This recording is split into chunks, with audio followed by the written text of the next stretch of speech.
The Dark Watchers, also known by early Spanish settlers as Los Vigilantes Oscuros, is a name given to a group of entities in California folklore purportedly seen observing travelers along the Santa Lucia Mountains. Description: the Dark Watchers are described as tall, sometimes giant-sized featureless dark silhouettes often adorned with brimmed hats or walking sticks. They are most often reported to be seen in the hours around twilight and dawn. They are said to motionlessly watch travelers from the horizon along the Santa Lucia mountain range. According to legend, no one has seen one up close, and if someone were to approach them, they disappear. History: while sometimes attributed to the Chumash people who historically inhabited the central and southern coastal regions of California, nothing analogous to the legend appears to exist in their mythology.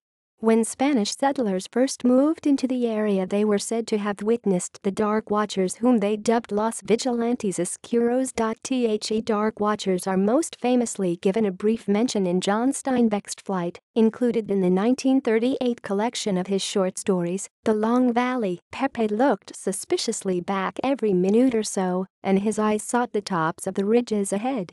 Once, on a white barren spur, he saw a black figure for a moment. But he looked quickly away, for it was one of the Dark Watchers. No one knew who the Watchers were, nor where they lived, but it was better to ignore them and never to show interest in them.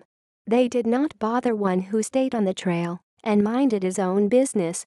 Along with this, Watchers are also referenced by poets Robinson Jeffers in the titular poem of his 1937 collection Such Counsels You Gave to Me and Other Poems. He thought it might be one of the Watchers, who are often seen in this length of coast range, forms that look human to human eyes but certainly are not human. They come from behind ridges to watch.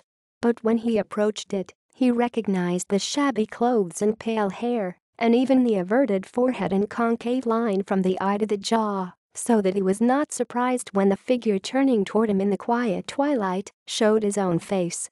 Then it melted and merged into the shadows beyond it. John Steinbeck's son Thomas Steinbeck would grow up to report having seen the Dark Watchers during his childhood, and later, along with artist Benjamin Brode, collaborate on a book titled In Search of the Dark Watchers, where they go into the history of the legend and interview locals who claim to have seen them, such as famed Big Sur resident Billy Post. According to newspaper archives, in the mid-1960s, a Monterey Peninsula local and former high school principal went on a hiking trip in the Santa Lucias when he suddenly spotted a dark figure standing on a rock and surveying the area.